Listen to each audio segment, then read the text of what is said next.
Good evening. Welcome to this episode of Prophecy for the Last Hour. My name is Elizabeth McGee. I am your host, and I am here again with meat prepared for the dinner hour. I have another episode prepared, and get right into it. So, I just want to start off saying I'm reading a new book, which I just recommend to everyone, because I don't know why we're not told to read this stuff, but I'm immersing myself in the Clementine homilies, okay? And there's another section or kind of flip side of it, or let me just say this, works that go with it, the Clementine recognitions. And it's fabulous work. It's just full of meat. It will give you so much information, and it will bless your soul. Clementine was a disciple of Peter. So, all that being said, I want to start out by, I'm going to talk tonight because I feel like I have so much now that I can impart a little bit on terms of the mysteries, in terms of how words are used by the prophets in their context that have the sod level understanding. Now, I've been through all of that, so you could go to other YouTubes that I've done. It talks about how the Hebrews have couched different levels of meaning in the scriptures purposely. And there's a level called the mystery level, the sod level. And that's really what is supposed to come out at the end of the age. This is one of the great part of the restoration of all things, the understanding, everything hidden thing is going to be disclosed. There will be no more esoteric knowledge. It will all be exoteric, meaning it will all be out there for everyone. So anyways, I've done some teachings on what I've called dualism. I have a biblical worldview of dualism. Biblical. There's other kinds of dualisms that just go on forever. The one I have, flushed out from the word, means there is an end game to this thing. And that's what we're fast approaching, and that's why it's very important to get up to speed on all the information that God is releasing. If you want to be prepared, if you want to be a virgin with oil, have at it. But dualism, I've sort of now gone into a more of an understanding. I would use the word binary. Okay, so the world has a dualism to it. I mean, this is something most people can understand. It's really even apparent in the kindergarten level that there's, what I'm saying is there's two principles that are opposite each other. So you have body and soul, male and female, good and evil, mind and matter. Okay, but that is more of a philosophical way of couching it, and truly you can get caught up in the semantics of the thing, and if you really love words as opposed to the truth, because there is a difference. You can be ever learning and not come to the knowledge of the truth. But if you're after truth, a binary understanding is a little more to the point. Let's get there. So binary by definition means something having two parts. Okay, so it's usually tied in with the letter 2 in math, but we won't go there. But binary. And this is my presupposition, according to the ancients and the biblical writers, had a total binary worldview and understanding of how they fit in and how the whole cosmos, seen and unseen, worked, and it was binary. To make my point, and this is just, the more I read, the more I'm flabbergasted, I'm amazed. I was like, how did we lose or get so re-educated or re-educated on what for thousands and thousands of years people agreed on, and all of a sudden we got this whole new way of looking at things that we come from monkeys. I mean, no, I'm sorry. Let's get back to what's true, okay, and established. But anyways, in the ancients, and this also from archaeology, because whenever they find all these huge grave sites, especially of kings or important people all over the world, from the pyramids to now there's all this uncovering going on, a lot of archaeology of ancient culture, Thracian, around Bulgaria, Hungary, Romania, huge mounds, a lot of temple mounds that are full of burial mounds, okay? In all of these burial mounds, for some reason that we have never understood, these people just fill them with stuff for the afterlife. And it's like, sounds very bizarre to us. From gold pots to jewelry to wrapped herbs to all sorts of stuff, okay? Swords, things. And they've always been a great grave robber thing, 'cause you just find great treasures in these things. But why? Because the ancients absolutely, categorically, across the board, believed in the immortality of the soul and the resurrection of the body. Okay?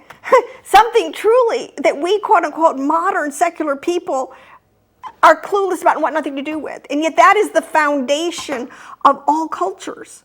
It's amazing. So this immortality of the soul and the resurrection of the body, which is absolutely, I mean, the gospel, this is the whole point. You have a soul, everybody.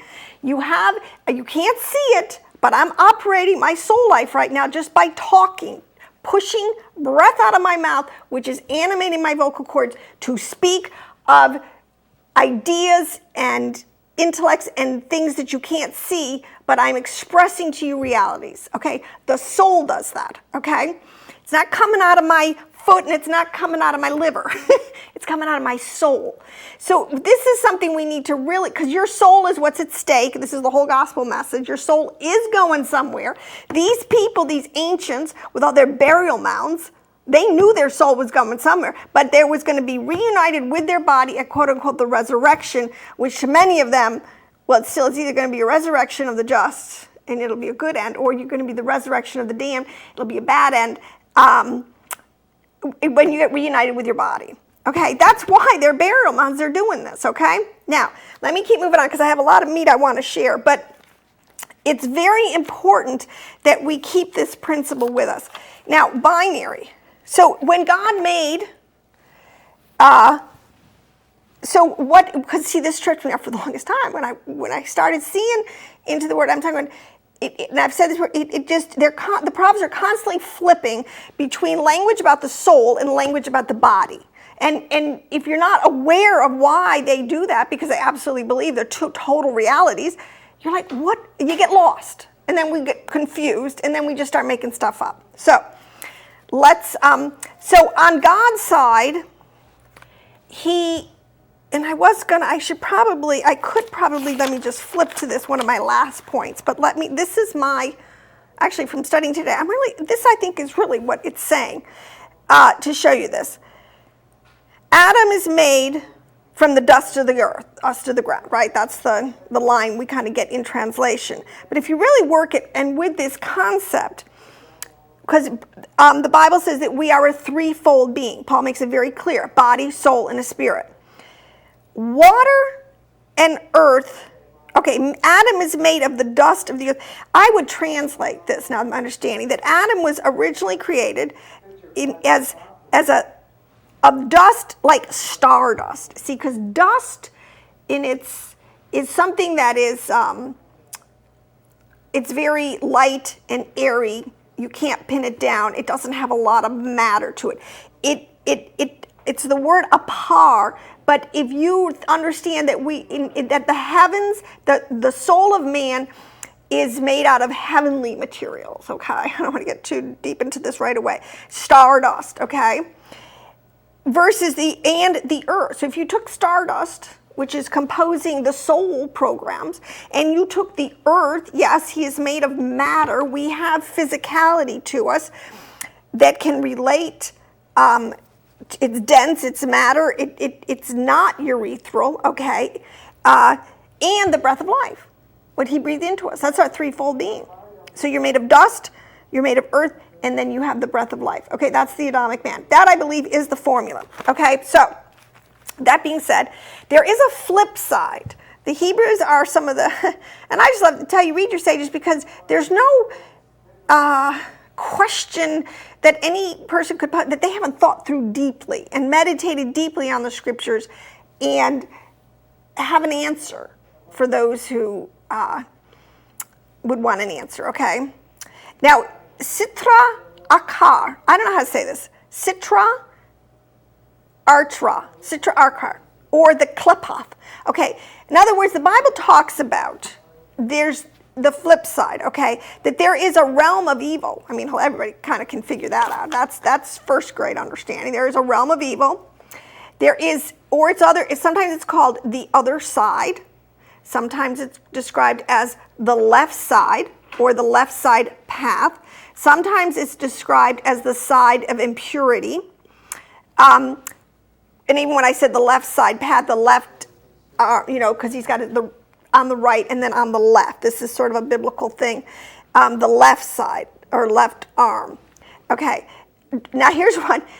The dragons, there's a whole grimoire, of this whole side, called the serpents or the dragons of the other side. See, serpents and dragons are really always associated with the other side. Isn't it interesting today? There's so much about dragons. We got cartoons and movies and toys and everything indoctrinating kids that, oh, these dragons and serpents, this whole world is just so magical and wonderful. Oh my gosh, talk about indoctrination by the dark side, and you're clueless.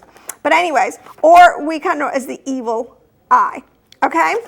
So you do have to understand that there's the side of holiness and righteousness.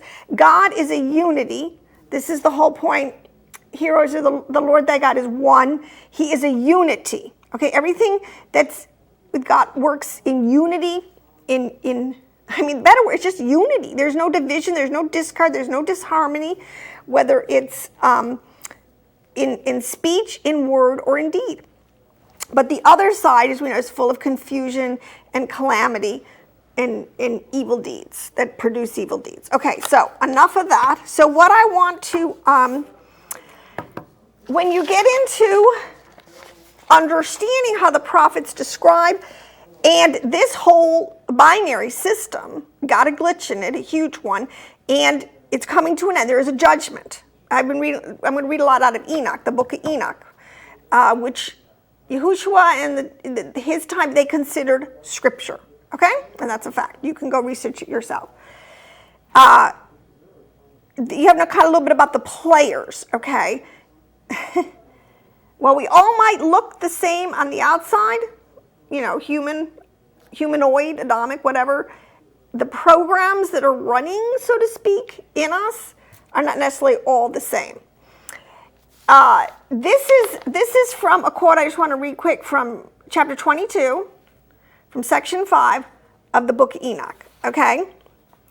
Because this is a very famous story. This is the whole story. It's getting unpacked today, and people come to understanding of what happened in the garden. What does the parabolic language tell us? All right? So this is, at that time, Enoch gets taken up, and he goes into all the different dimensions. He is shown everything, soup to nuts, from the abyss all the way to the high heavens. He's shown everything, all right?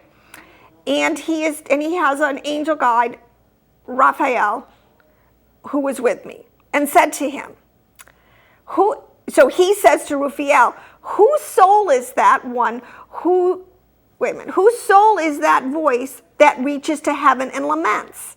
Oh, let me give you the backdrop. He's seeing the three chambers in Sheol. There are holding places for the souls. When you die, the immortality of the soul, you just don't become a little vapor. You're out like a light. That's not what happens. You go somewhere, and you are in basically a holding tank or someplace until the judgment. So the wicked go to one place, the righteous go to another place.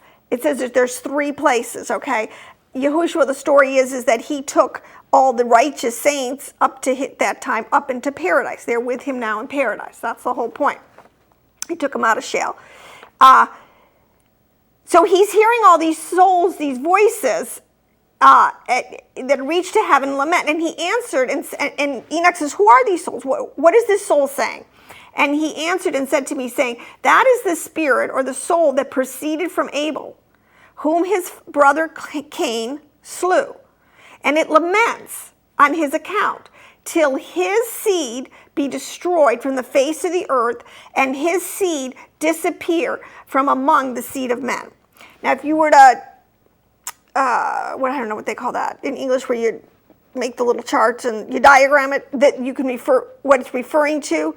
He slew it, and it laments on account. Adam's soul laments on account that until his seed, Cain's seed, because Cain was the last noun that we refer back to, till Cain's seed destroyed from the face of the earth and his seed disappeared appeared from among the seed of men. This you have the whole doctrine, the seed of the woman and the seed of the serpent. There are two bloodlines. That's what got started. Now there's a whole bunch of mixture in there too, because if you know your Bible, and I've done a lot of teachings on this, in the first 2,000 years, the Hebrews break things down of the 6,000 years into 2 and 2 and 2, 2,000, 2,000, and 2,000. The first 2,000 were called the Age of Chaos.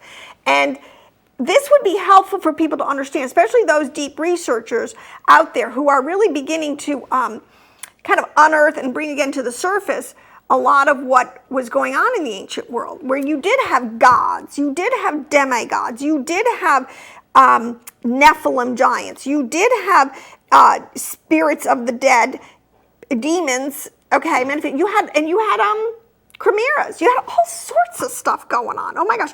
After it was all in a war of seed line, but this was a time of chaos. Okay, so Cain, when he so the players are, if you read it carefully, the seed of the serpent is a Nakash. He was the body part, so to speak, okay? Leviathan, otherwise, or Lucifer, or Samuel, these are all, was the soul part, okay? So Lucifer infiltrated the soul life of the Nakash, and in a union with Eve, created the first hybrid race down here on planet Earth, demigods, okay, half human and half divine, half angelic, okay, because Lucifer and the Nakash, these are higher order. And I want to make the case that the Nakash is the watcher angel category class, okay, and what those are. And I'm going to get into that in a bit, and I hope I can get a lot of information out tonight. So anyways, what you have is a watcher angel, and this is what Paul is trying to tell us, what we have to understand. These are the lower level watcher angels are very close to humanoids in many ways. These are celestial angels that have a soma. And the word soma in Greek is the flesh. They have a flesh, okay? And they still have enough ability to even shapeshift a little bit more towards humanoid flesh, okay? So these are things that are being uncovered, but this is a lot of the problem. This is the tares. This is a problem in the human race that has to be taken care of, okay? And this is a lot of what is all talked about, or what is part and parcel, because, even Yahweh, when he's talking to Cain, said, you didn't have to. You are becoming. You're acting like your father, the devil. You're a liar. You're a murderer. You're not producing good fruit. Even though half of you is Eve, you got the genetics of your mother, you are leaning towards the other side. You are leaning toward the left side of impurity, your actions, okay? So this is an important concept, okay? So what I want to get into a little bit tonight is trying to unpack more, because at this point at the end of the game, this is why genealogies were so important in the Old Testament. This is why Israel, to protect the righteous bloodline, for the Messiah to come through from this Canaanite hybrid bloodline that's out there.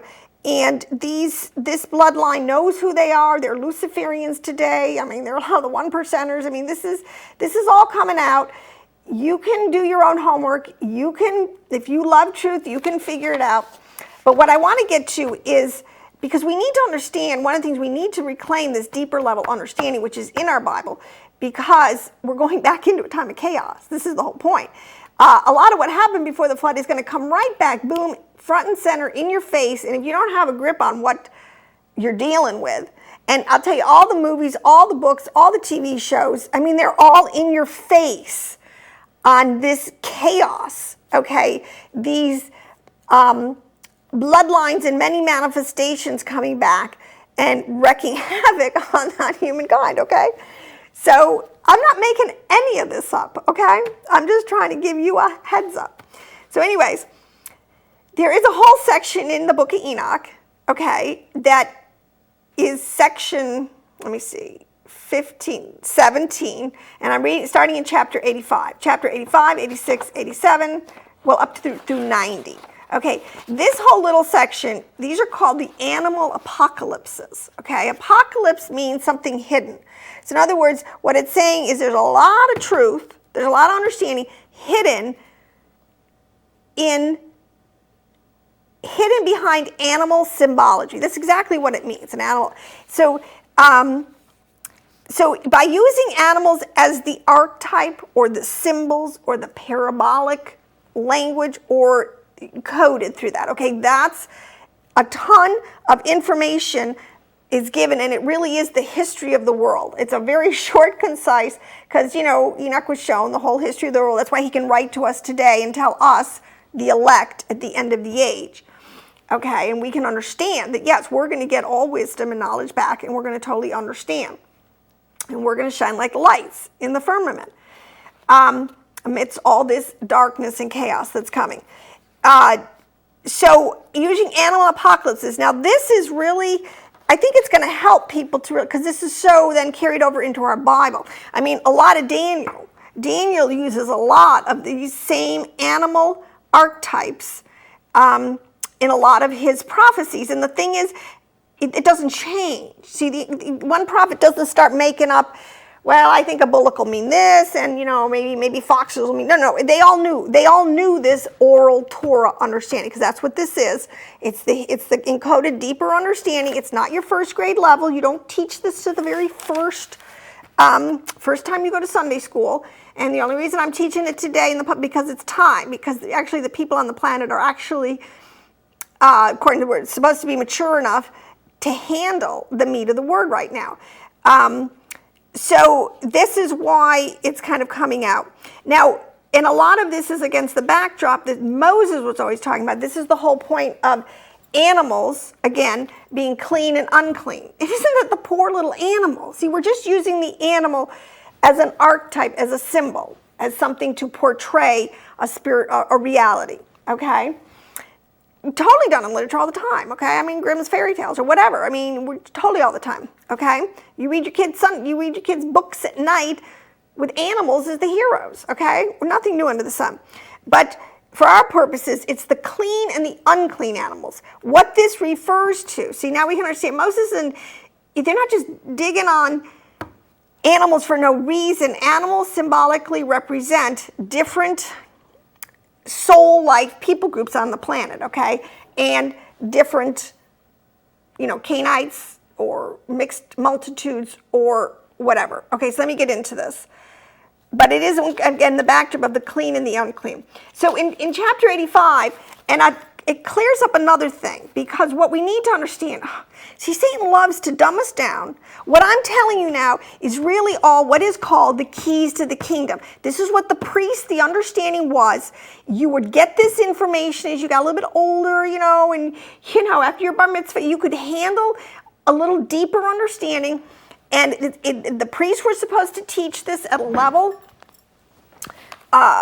so to keep people on sharp and on their game. There's a reason why you don't marry Assyrians, okay? It's not just because they're like, just we want to be arbitrarily calling them all bad people. No, there's deep principles and spiritual realities going on here, okay? So in the beginning of section 85, it starts out here with bullocks. Okay, now this is really interesting. And let's see if I can do this pretty quickly. I'm just going to paint with a very broad brush, because what I want you to do is just sort of track with me. See that this is really there, okay? So I'm going to start here. Before I took thy mother Edna, I saw in a vision on my couch, and behold, a bullock came out of the earth, okay? And this bullock was white. Now this is a very important principle, because and after him there came a female of the same species. And together with this one came other cattle, okay? One of them was black, one red, and the black one horned the red one and followed over the earth, and we could no longer see that little red one, and the black one grew, and okay. So really what I want to tell you, this is all parabolic of the story of Adam and Eve and Cain and Abel. Okay, so the story is couched in these. Now a bullock, this is what's really interesting, because the very first letter of the Hebrew alphabet is what's called Ayin, and it's technically a silent letter. Now, if Adam was made in the image of God, and Adam was commissioned by God to be the ruler over the creation, because this is the way the story is, all right, he was, and he's referred to, here is a bullock. the meaning of the word ayin in the Paleo-Hebrew is a bullock. Now, a bullock these are cattle, and a bullock is very synonymous to an ox. So you can interchange ox and bullock, and they're like the head of the herd, like the strong, dominant male type, okay? The leader, the patriarch, the progenitor, okay? So that's the bullock. So here's Adam coming out of the earth, and he was white. Now, I'm going to explain to you what that means, okay? And there came a female of the same species, Eve, okay? I mean, it's not rocket science. And they had other cattle, and then they had babies. They had baby cattle. They didn't have baby fish, and they didn't have baby cats. They had baby cattle. Like produces like, okay? That's the way it's supposed to be. Now, one of them was black and one red. Now, black, okay, refers to Cain, okay? The red one refers to Abel. And then it goes on farther down, of course, and then Cain, the one gored the other one, so Cain kills Abel. And it looked like that first bullock came to her and quieted her. Adam came and quieted Eve because she was freaking out because they couldn't find Cain, and she did not. And after that, she brought forth another white bullock, who in the storyline we know now as Seth, okay? And if I didn't say this before, I just want to, from chapters 85 to chapters 90, it's like a real quick history of the world, and you can read it. You can see the whole history in there, and then of Israel, and of the days of the Messiah, which we're in, and the millennial. Okay, all right. Now, we've had white, red, and black. Okay, what this means, okay, in terms of clean and unclean. Now, let me just say this too. White refers to, because colors in the Bible represent things, okay? So white, it's not talking about the white race, okay? This is where, when you don't have the keys to the kingdom, you can be told anything, especially by Hasatan, and he loves to pit brother against brother, okay? It's nothing to do with race, okay? White has to do with the color, moral purity. White is the color of the saints. It's righteousness. We're going to be clothed in white robes, right? The righteousness of the saints, okay? Black, the flip side, black is darkness, is the wicked. It's the black soul. It's the wicked, it's the sinners, it's dark, okay? There's no light of light there. There's none of the light there. So that's what the black is referred to as a color. Red is a little... red does not refer to Adam being ruddy in that sense, except that red refers more to sort of the mixed blood. As we get further, especially into the storyline, because if you're, like Noah was pure in all his generations, and he's in here called a white bullock, okay? So many of the white bullocks are coming 100% from the righteous bloodline. So, and if you're black, you're definitely coming from a Canaanite bloodline, Luciferian, and if you're of mixed blood, okay, is red. So this is, and this is sort of helping us to, well, that's what that means, okay, whatever. So let's just move on. So let's go into, now one of the things I have to say, and this is, as you read into these chapters, this is what sort of, okay, they go from being a bullock. Adam is a bullock, which is a strong ox. If you look it up in the Paleo, it says strong leader, strength. Those are like kind of its definitions in there. To being sheep. They're no longer, by the time you get to Israel, and they're called sheep. All right, so we've gone from being strong, mighty warriors to being sheep. And sheeple, they say, are some of the dumbest animals on the planet. So that kind of tells you that we've been, we are a little dumbed down at the end of the age. Okay. So if you keep reading through this thing, and I tell you, if you were to do it,